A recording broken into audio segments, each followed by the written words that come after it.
Olá, pessoal. Olá, garoto, garota, frequentadora da Mocidade Espírita lá do Diógenes de Medeiros. Garoto, garota que não frequenta a mocidade, mas que é interessada nos conhecimentos da doutrina espírita.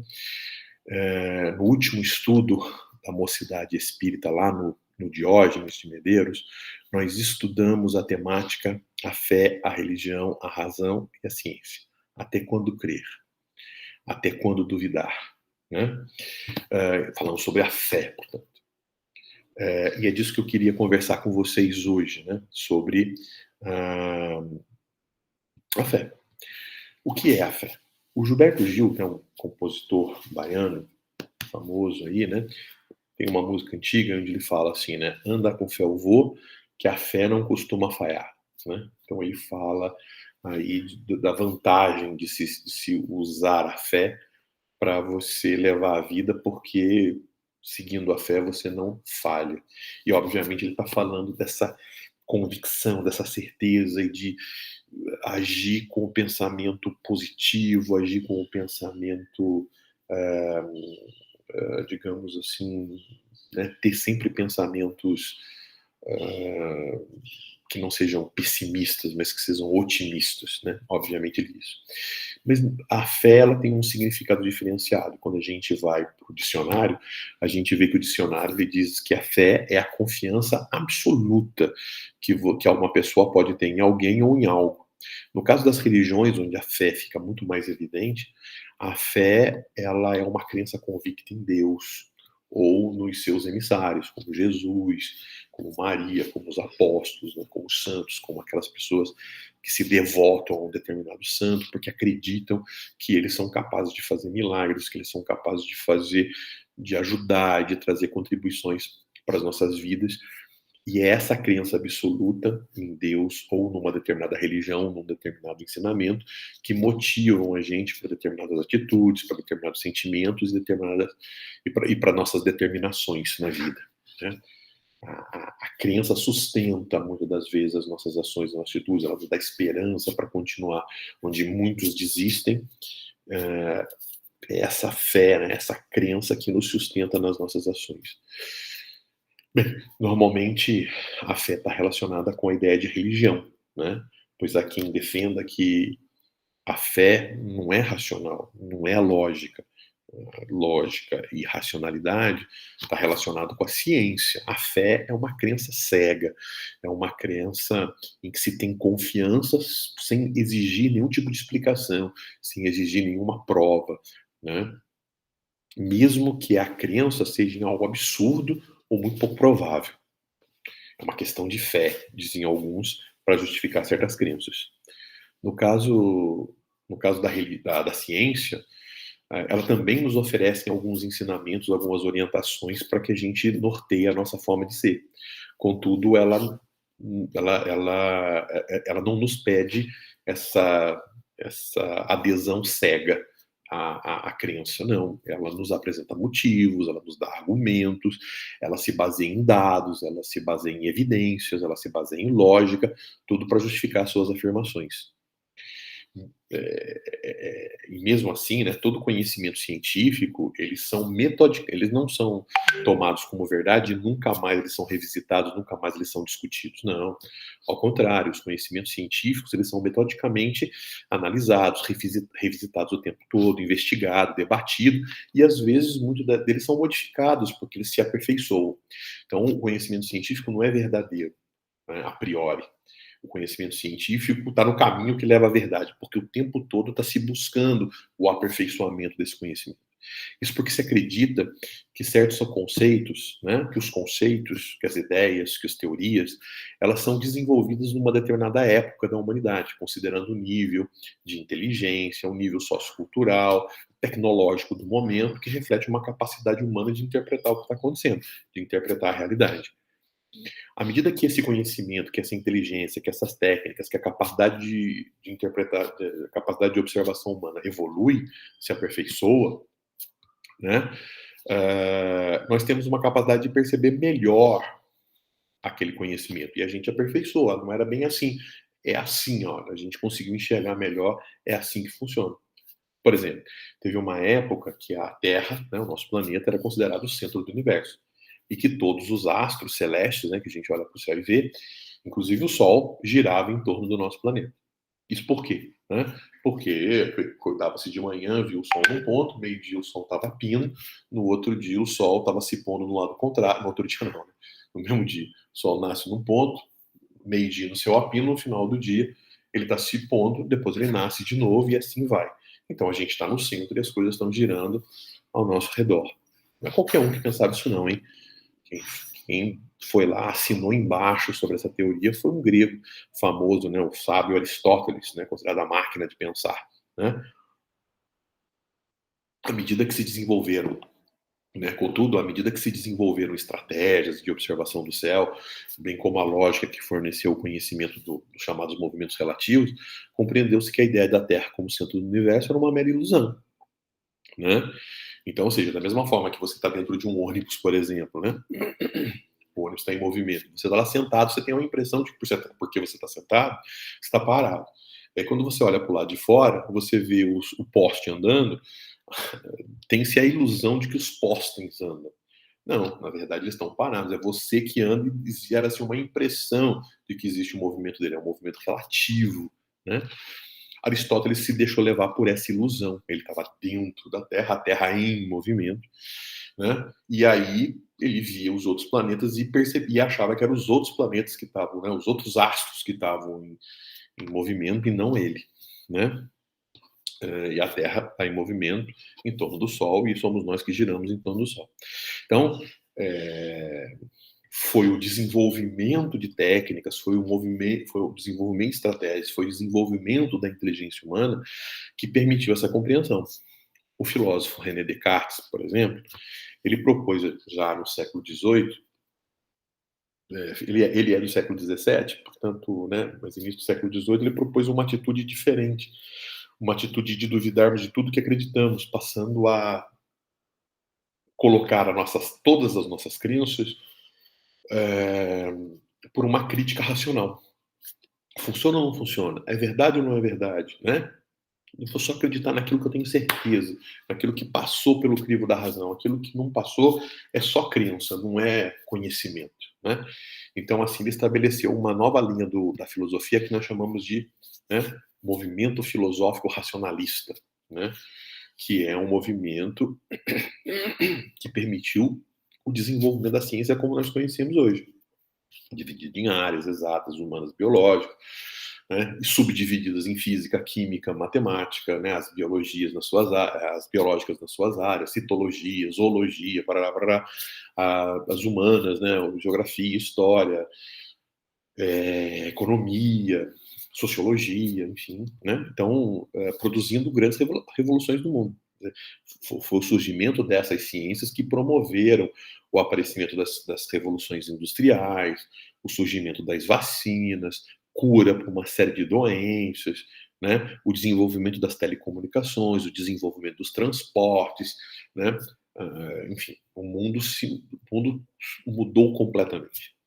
É bem verdade que estamos longe de admitir que Descartes tinha razão, né? Porque Descartes dizia que esse tipo de procedimento levava ao conhecimento absoluto, verdadeiro. E o que nós sabemos é que a ciência está construindo sempre o conhecimento, estamos na busca desse conhecimento. Né? Mas é inegável as contribuições que essa metodologia dele trouxe para o mundo em que nós vivemos. Mas voltando à questão da religião, a gente percebe que as religiões, né, que tem o objetivo de criar interpretações sobre a intuição que nós temos de Deus, né? Então isso é uma coisa natural, nós já discutimos isso em reuniões anteriores, onde pensamos nessa Deus é uma intuição do ser humano, um processo natural do ser humano, independente da época, independente do momento da humanidade, nós acreditamos em Deus, nós acreditamos na existência de um ser superior que governa tudo. E isso independe da época, independe do local da Terra, das questões socioculturais, do nível de inteligência, da tecnologia. A crença em Deus, ela existiu. Então, esse processo é um processo que sempre existiu. Contudo, uma coisa que é importante que a gente considere né, é que essas crenças, elas, essa crença, ela que é comum, hã, né, que ela é intuitiva, ela carece de uma determinação. Quer dizer, como é que eu entendo Deus? Quer dizer, uma coisa é a intuição de Deus, outra coisa é como eu explico esse Deus. E aí essas explicações, que elas são variadas. E elas refletem um momento. À medida que o homem evolui, essa explicação, ela se altera, porque o homem tem uma explicação, tem uma visão melhor. Então, se antigamente ele olhava para a fogueira e achava que era Deus, ele olhava para a lua e dizia que era Deus, ele olhava para o sol e era que era Deus, à medida que evolui, ele percebe que essas coisas são as manifestações, né? São criações e não o próprio Deus, né? Então, essas ideias, elas, né? A ideia de um Deus como se fosse um rei sentado num trono, né? Como Zeus grego, aquela coisa toda. Enfim, isso foi uma época. À medida que evolui, a inteligência humana vai duvidando disso, vai questionando isso. Mas algumas religiões, diferente da posição da ciência, entenderam que se agirem assim, elas podem perder poder, né? Perdem o caráter de verdade. Ah, você disse uma coisa, agora está mudando, então elas mantêm dogmas, elas continuam com aquela questão, e quando você tenta duvidar daquilo, ela diz, olha, isso é dogma. O que é dogma? Isso é motivo de fé.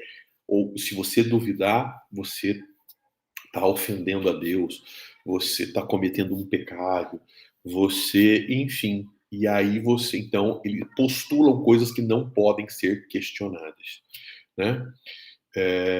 E mantém aquele poder. Mesmo que aquilo que ela esteja propondo, que ela esteja evidenciando, que numa época fez sentido, e que agora seja um grande ridículo, ela mantém, né? Para Kardec, e consequentemente para o Espiritismo, né, Jesus ensinava que fé é aquela que tem relações com o conhecimento, né? Olha, em Mateus, capítulo 17, né, no Evangelho de Mateus, Jesus diz assim, né? Os apóstolos tentaram ajudar uma pessoa lá que estava doente, tentou curar, não conseguiu, e Jesus foi lá e curou. E aí os apóstolos perguntou, mas por que você conseguiu e a gente não conseguiu? E aí Jesus falou, olha, porque a fé de vocês é pequena. E ele fala, eu asseguro a vocês que se vocês tiverem um tamanho, tiverem uma fé do tamanho de um grão de mostarda, vocês poderão fazer qualquer coisa, inclusive dizer a esse monte aqui, vai daqui para lá. E ele vai. Nada será impossível para vocês se vocês tiverem fé. Ora, Kardec interpreta essa fala de Jesus como um saber, como um conhecimento. Fé é isso. Fé está relacionado com o saber, com o conhecimento. Depois que eu sei, depois que eu entendo os motivos pelos quais as coisas funcionam, basta ser coerente com esse funcionamento que você consegue. Olha, a partir do momento em que o ser humano desenvolveu conhecimentos de engenharia, ele é capaz de de mudar um monte de lugar. Tira um monte de terra aqui e passa para outro monte de terra, com guindastes, com técnicas, com estratégias, até com é, TNT, né, dinamite, aquela coisa toda. É possível fazer isso. Agora, fechar os olhos e falar, vai sair, vai sair, vai sair, não vai, né? Então, ou seja, se você desenvolve conhecimentos, né, e a ciência permitiu o desenvolvimento do conhecimento das leis que regem o nosso universo todo, né, nós, né, com esse conhecimento, nós produzimos muitas modificações no mundo, conseguimos fazer tantas coisas, nada apareceu para a gente impossível. A muralha da China, as pirâmides do Egito, foram conhecimentos, né, que existiam naquela época. Né, os conhecimentos científicos mudaram o mundo, né, as telecomunicações, os meios de transporte, doenças incuráveis passaram a ser curadas, né, capacidade de produção, produção de agricultura, né, produção de alimentos. Nós fomos capazes de fazer grandes coisas, até ir para fora do espaço, colocar equipamentos no espaço, como os satélites, capazes de facilitar as nossas comunicações, né? Então, isso, nós somos capazes de fazer muita coisa. E isso é o conhecimento da lei, é o conhecimento das regras, é o conhecimento de tudo que nos permite, então, acreditar que fazendo daquele jeito vai dar certo, porque o universo funciona sempre do mesmo jeito. Então, se a gente conhecer as leis que fazem o universo funcionar daquele jeito, a gente vai conseguir fazer as coisas acontecerem do jeito que a gente quer.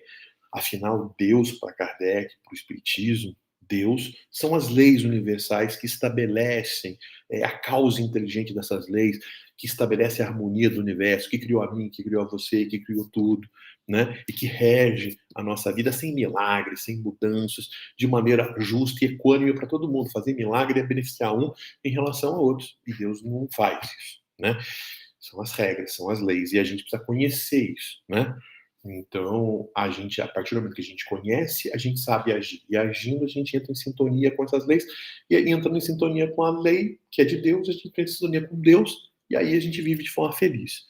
A imposição de normas de comportamento moral, né, pela religião, baseada em dogma de fé, gera muitos prejuízos. Já gerou muitos prejuízos. Guerra, sofrimento, dores, preconceitos, né, afastamento de pessoas, né, discriminação.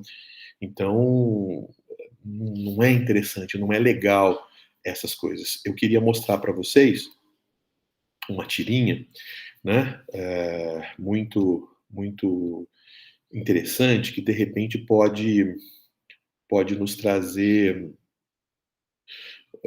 um exemplo, né?